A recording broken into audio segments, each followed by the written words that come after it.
Што хаваецца за арыштамі цукровых босаў? Чаго чакаць ад працягу спрэчак паміж Масквой і Менскам аб вуглевадародах ды інтэграцыі? Як хутка будзе даражэць бензін? У эфіры перадачы «Эканоміка з Чалым». З вами уласна Сергей Чалы и Стась Ивашкевич. Сегодня у нашем выдании.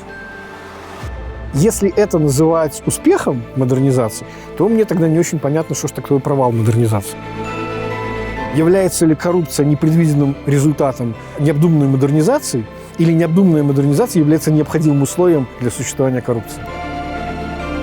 Ну як уже не красці тады в этой ситуации? Абсолютно так? Точно. Итак, самая гучная навіна апошніх тыдняў – это арышт цукровых босаў. Про это становится вядома 24 студзеня. Самолет Белаві, які ляціць у Нямецчыну, разварочваецца прямо ў паветры. Выяўляецца, што там ляцелі дырэктары з сем'ямі слуцкага і гарадзейскага цукровых камбінатаў. Яны знікаюць дырэктары двух других цукровых заводаў. Скидзель Жабенко, да. Дырэктар беларускай цукровай кампаніі, і потым Лукашенко выступае з разаблачэннем. Наш, дарэчы, ты слуцкі цукровы завод быў прызнаным адным з найлепшых у мытным саюзе. Яны все у нас такія даволі мадэрнізаваныя. Да. А навошта мы их модернизовывали? Так история же вот в чем на самом деле. В свое время у нас была возможность покупать беспошлинно в Беларуси, покупать беспошлинно тростниковый сахар-сырец, из него производить белый сахар, ну и, соответственно, поставлять в Россию, избегая вот этой вот необходимости платить таможенную пошлину. Ну, там была длинная, на самом деле, история, но смысл заключается в том, что мы за это время успели нарастить мощности этих заводов, на самом деле. Они прошли модернизацию с участием государственных средств. З улікам того, что ихная сыровина будет тоннейшая, чем российская. Да, подразумевалось. Импортованный тростник тоннее, чем российские бураки. Совершенно верно. Вот. Потом последовало несколько продолжительных сахарных войн, результатом которого стало то, что фактически мы сами договорились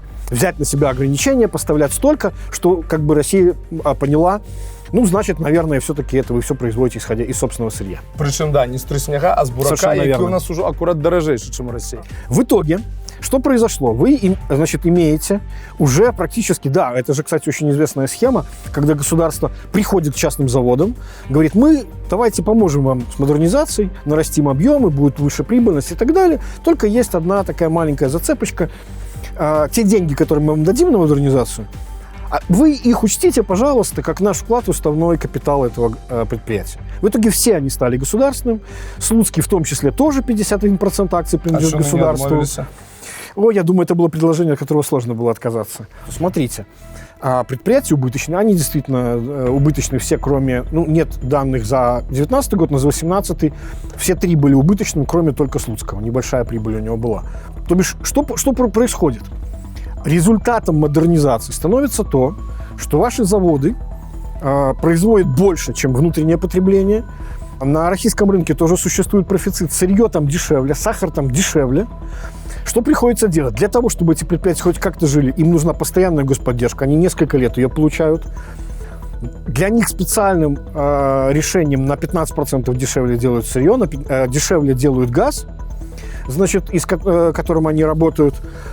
Ну и, наконец, Министерство антимонопольного регулирования торговли специально ограничивает снизу, не сверху. То есть ниже, дешевле не может продаваться никакой сахар, включая русский, который по определению был бы дешевле на нашем рынке, чем цена, которую устанавливает Министерство антимонопольного регулирования. Результатом становится то, что вы уже не владелец, не совладелец этого завода. Вы работаете на убыточном предприятии. То бишь, какая у вас мотивация? Прибыли нет, дивидендов нет, ничего нет. Да? И разница вот этих ценах, которая происходит, результатом того, что государство сначала проводит вот эту бездумную модернизацию, а потом с помощью господдержки различных самых механизмов создает такие искажения на рынке, которые можно воспользоваться для того, чтобы заработать. Як уже не красться тогда в этой ситуации? Абсолютно так? Точно. До конца еще непонятно, какие именно схемы использовались директорами заводов для того, чтобы, что там было. Версия, например, генерального прокурора о какой-то криминальной дебиторской задолженности, она, в общем, в какой-то степени даже противоречит версии, которая была озвучена президентом. Яны стварылі ў Маскве пракладку гандлёвы дом, паставілі туды сваіх. З заводаў па дэмпінгавых коштах прадавалі гандлёваму дому беларускі цукар. Тыя кошты павялічвалі і прадавалі на рынку. Розніцу хабарамі аддавалі дырэктарам заводаў. Все же я считаю, что гораздо проще было заработать на фиктивном экспорте, то бишь ничего не продавая, записывая продажи туда и на самом деле продавая его здесь дороже. Возможность этого коррупционного заработка является непредвиденным последствием, но на самом деле практически неизбежным последствием действий сначала по бездумной модернизации этих предприятий, а потом тех искажений рынков, которые возникают в результате того, как вы пытаетесь их постоянно спасать вот этими различными костылями. Але гэта непрадбачаныя наступствы, тое, што ствараюцца карупцыйныя ўмовы пасля мадэрнізацыі, яны столькі разоў паўтараюцца, што яны ўжо становятся вельмі нават прадбачанымі. Да, и возникает такой вопрос, действительно ли коррупция является непредвиденным последствием непродуманной модернизации, или именно такая модернизация является необходимым условием для того, чтобы возникали такого рода схемы коррупционного заработка. Ну і тым, што ў нас што не мадэрнізацыя, то страты, занепакоіліся чарговы раз урад і Лукашенко. 17 снежня праходзіць нарада па праблемных прадпрыемствах. До чего они там пришли? Там на контроле было 34 важных инвестиционных проекта. Значит, 12, многие из них уже построены, вводятся в эксплуатацию, выходят на проектную мощность, но есть несколько совершенно провальных. Это 4, в принципе, очень значимых, в том числе для президента, проектов. Это производство беленой целлюлозы на Светлогорском ЦКК, это виды картона различные в Добруше, это, значит, выпуск бумаги основы для облицовочных материалов в Шкловском, значит, предприятий, ну и Комволь, предприятие, с которого в сущности началась сама идея модернизации. Что там предлагалось, мы точно не знаем, но предполагались какие-то отдельные решения по ним, то есть нет какого-то общего подхода. Но никакого решения тогда принято не было, и Лукашенко сам решил посетить эти предприятия, результатом чего стала поездка в Шклов, результатом чего стала поездка в Добруш. Ну, але ён наведаў завод газетной бумаги. Газетной паперы, які, в прынцыпе, не самы горшы. Завод у нас быў, ён, я так разумею, даволі істотна перагружаны замовамі, да. Таму што газетная папера и экспортуе он таксама. Да. Газетной паперы мало. И вот, что происходит. В 2011 году, значит, президент поручает, вот, собственно, идея, да, работает хорошо, давайте мы еще что-нибудь ему поручим. Значит, придумывает до конца 2013 года, в 2011 году. Давайте причиним ему модернизацию. Да, именно так, нанесем. На базе этого завода газетной бумаги построим еще одно производство, значит, которое должно в результате выпускать 30 тысяч тонн, а бумаги оно выпускает чуть больше 40. То есть, это сравнимо с тем, что и так они делают. Так называемой вот этой бумаги основы для МДФ. Плиты МДФ – это такие драўляныя плиты, які выкарыстоўваюцца для дзвярэй, для вырабу мэблі, і на іх трэба пакрыццё папяровае. Да. Яны вырашылі там рабіць. Александр Лукашенко потребовал уделить особо пристальное внимание вопросу выбора поставщика оборудования. С тем, чтобы не ошибиться в качестве. Это вот к вопросу о том, кто управляет закупками. И потребовал не затягивать со сроками строительства, чтобы уже к концу 2013 года предприятие начало работать. Еще раз подчеркиваю, к концу 2013 года. Значит, проект стоит порядка 70 миллионов евро. В основном это связанный кредит, который привлекается чешским предприятием, которое, значит, становится нашим контрагентом. И дальше начинается последовательная история того, как все дальше и дальше относится вот этот срок, когда же оно, собственно, заработает. Затем выясняется, что оборудование, которое было поставлено, значит, не может производить то, что нам нужно с необходимым качеством, требуется его замена. Там примерно где-то нужно затрат еще порядка 6 миллионов долларов дополнительно. Результатом модернизации становится то, что по итогам 2013-2014 года оно уже оказывается в убытках. Дальше оно живет на постоянно оказываемой господдержке этому заводу. И, наконец, становится понятно, что надо что-то делать, и приезжает президент. Значит, результатом этого посещения фактически становится то, что принимается отдельный специальный указ о очередной господдержке этого предприятия, и уже на 2022 год относится окончание создания этого производства, Падобная дашклоўская гісторыя ў дрэваапрацоўцы адбылася на Фандаку Бабруйскому. Туды ездзілі, вывучалі, як гэта адбылося, і там это ўвогуле даведзена да абсурда. Паставілі ў рамках мадэрнізацыі, пабудавалі побач з існым Фандакам яшчэ адно не проста цех, а прадпрыемства за кітайскі крэдыт на кітайскіх тэхналогіях па вытворчасці ДСП. Прадпрыемства апынулася нерэнтабельнае, працавала ў страты, цягнула ўвесь завод у страты. У выніку новае прадпрыемства кітайскае проста взорвалі. То бок адбыўся выбух у кацельнай выпадкова. Случайно. Так. І яны з вялікай радасцю его дагэтуль і не рамантуюць. А між тым, дарэчы, тым не менш, у 2016 годзе, пасля вот этой вядомай правальнай кітайскай мадэрнізацыі, адбыўся малавядомы этап мадэрнізацыі Фандаку. Это калі ўжо прадпрыемствы дрэваапрацоўкі апынуліся ў руках банку развіцця пад кіраўніцтвам дзейнага прэм'ера Сергея Румаса. Яны там стварылі цех па вытворчасці фанеры на бразільскім абсталяванні. І гэты цех, па вялікім рахунку, зараз адзін і цягне ўвесь завод. Як стары, так той новы взорваны, так і сам сябе. І ў іх напрыканцы 2018 года была нейкая шалёная рэнтабельнасць там у гэтага канкрэтнага цеха, там 80 з нечым адсоткаў. Ну, там была рынкавая кан'юнктура, але тым не менш, ўсё ж такі падобна, што банк развіцця, пасля того, каму это доручили, проблему з дрэваапрацоўкай, прынамсі там, вырашыў. Але і не толькі там. Шмат говорили про то, что Румас выцягнул дрэваапрацоўку у выніку. Да, президент хвастался, что в итоге, посмотрите, с древоразработкой же получилось. Модернизация все ж таки поспеховая. Да, ну как получилось? В 2016 году, когда передавали в управление Банку развития 9 наших деревообрабатывающих заводов, мы же помним, что Банк развития сначала сказал, ну мы, пожалуй, 3 из них, может быть, возьмем, видим в них перспективы, остальные нет, но потом взяли все, заставили. И тогда же Румас говорил о том, что мы видим только у некоторых возможность рассчитаться по долгам, которые образовались в результате кредитов, взятых на модернизацию, где-то до 2030 года. По остальным это непонятно даже какой горизонт временной. И вообще получается, что эти заводы фактически находятся во внешнем управлении. Деньги, которые они зарабатывают, они идут практически тут же на выплаты ранее взятых долгов и так далее. То есть, если это называть успехом модернизации, то мне тогда не очень понятно, что же такое провал модернизации. Классическая история чемодана без ручки. То есть мы боимся признаться себе в совершенной ошибке и совершаем гораздо более тяжелые вещи для экономики. Те деньги, которые могли бы пойти на создание предприятий, которые могли бы зарабатывать деньги, как, собственно, с Фандоком и получилось, которое оказалось рентабельным, они идут для того, чтобы постоянно вот в этом вот режиме искусственного существования поддерживать эти убыточные предприятия. У меня вообще есть версия, что правительство было главным инициатором вот этих вот задавания вопросов, что мы будем делать далее с этими хронически убыточными предприятиями. Потому что, например, 28 января произошедшее совещание в агропромышленном комплексе Витебской области, а до этого ему предшествовала идея, про которую мы рассказывали, создание мегахолдинга с тем, чтобы спрятать убытки, совсем уже в большой какой-то интеграционной структуре.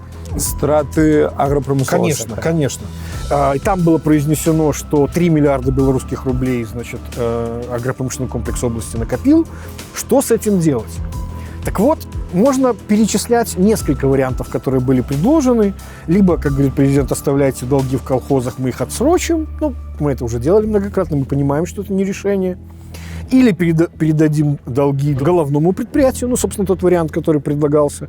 Иными словами, мне кажется, что то, что сейчас делает правительство, это такая попытка, наконец, в какой-то момент спросить у президента: Александр Ильич, как долго мы будем вот эти самые наши проекты, которые так дороги вашему сердцу, поддерживать на плаву постоянно с помощью государственных средств? Сродкаў падаткаплатнікаў. В конечном счете так. І яшчэ адна ключавая навіна мінулага месяца. Нафта працягваецца, супрацьстаянне паміж Масквой і Менскам аб пастаўках вуглевадародаў. Тым часам афіцыйны Менск развіў бурную дзейнасць, пазнаходзіў нафту на поўначы, на поўдні, яшчэ ў Амерыцы недзе. Але ці сапраўды знайшоў і ці сапраўды гэта замена расійскай нафце? Тут еще надо вспомнить, что было же специальное совещание по поводу обеспечения альтернативными поставками нефти в Беларуси, где была поставлена длинная долгосрочная цель с тем, чтобы к концу 2024 года, к окончанию налогового маневра, мы получали от России не более 30-40% нефти, остальное было из альтернативных источников. Так вот вопрос. Во-первых, реалистично ли это сделать? А второе, нужна ли на самом деле такая цель в действительности? А пока все, что мы знаем, ну, если не считать непонятных договоренностей с Казахстаном, не очень понятно, что такое по конкурентным ценам обеспечения американской нефтью и так далее. Пока все, что мы знаем, это работающая поставка примерно 90 тысяч тонн, один танкер, который был куплен норвежской нефти, недавно открытый, похожий по качеству на российскую, только чуть лучше, который будет поставляться железнодорожным транспортом из прибалтийских портов. Здесь вот просто что нужно иметь в виду, что вот наши два нефтеперерабатывающих завода в Мозыре и Полоцке, значит, они находятся на так называемых двух ветках, северная и южная ветка нефтепровода «Дружба». И фактически участок, который идет от Полоцка по территории Литвы до Можайкавичского нефтеперерабатывающего завода, до портов, до Клайпеды и до Венспилса в Латвию, он частично, этот участок, принадлежит российской Транснефти, уже много лет как объявлен аварийным, оттуда выкачана даже техническая нефть, в общем, он задействован быть не может. И получается, что, ну вот судя по тому, что сказали, что погрузка на железнодорожные цистерны вот этих 90 тысяч тонн поставленной норвежской нефти и поставка их на Полоцк будет занимать примерно 2 недели, то есть, грубо говоря, из одного порта максимум примерно, ну, если регулярно не будут работать эти эстакады слива из танкера на железнодорожные цистерны, то получается, что около только 2 примерно миллионов тонн нефти может быть вот поставлено таким маршрутом. Это, в принципе, довольно мало для такого нефтеперерабатывающего завода. Другое дело, это маршрут южный, который один раз даже уже, в принципе, и был задействован, когда была вот эта знаменитая история с поставкой венесуэльской нефти. Там как раз история заключается в том, что есть вот этот нефтепровод Одесса-Броды, который, в принципе, не используется по своему назначению. Он продуман был именно для того, чтобы поставки шли с порта Южный на север. Вот. Долгое время он эксплуатировался российской нефтекомпанией ТНК БП в обратном направлении. Ну, большого экономического смысла это не имело. Я думаю, что основная идея была в том, чтобы просто его занять не в том направлении, в котором нужно, чтобы никто не воспользовался в нужном направлении. Вот. И тут, конечно, емкость его порядка 16 миллионов тонн ежегодно. Здесь вот эта вот южная ветка Дружбы, там лежит 2 трубы мощностью более 20 миллионов тонн. То бишь, грубо говоря, половину занять как раз бы обеспечивало полностью Мозырский этот нефтеперерабатывающий завод. То есть теоретически южный маршрут, он возможен. Но фактически в чем, собственно, главная причина проблем, которые мы сейчас имеем, почему так сложно питать Полоцк, заключается в том, что мы видим, как грамотно был построен вот самый узел в российском городе Унеча, где происходит разветвление северной и южной веток Дружба. Она находится на территории Российской Федерации. И если вспоминать не такую давнюю историю, мы же помним, что когда-то в начале 90-х, в первой половине, их была такая, у политических оппонентов нынешнего президента была такая идея Черноморо-Балтийского коллектора, который подразумевал строительство по нашей территории перемычки между этими двумя нефтепроводами с тем, чтобы можно было замыкать сразу несколько стран исключительно трубопроводным транспортом.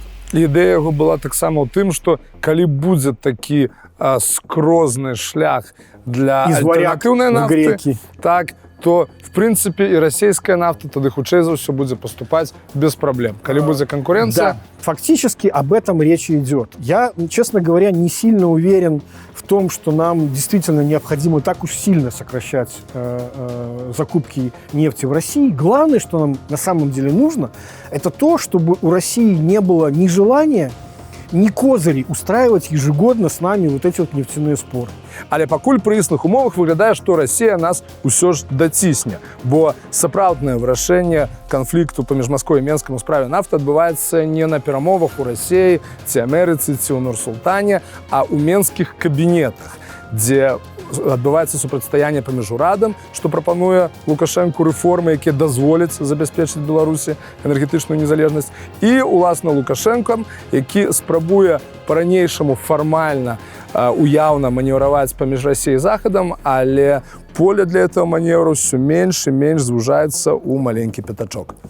Каб не пропустить новые выпуски «Экономики с Шалом» на Белсате, подписывайтесь на телеканал Белсат в YouTube и в социальных сетях. С вами был Сергей Чалый и Станислав Ивашкевич. До встречи. Всего доброго. Дякую.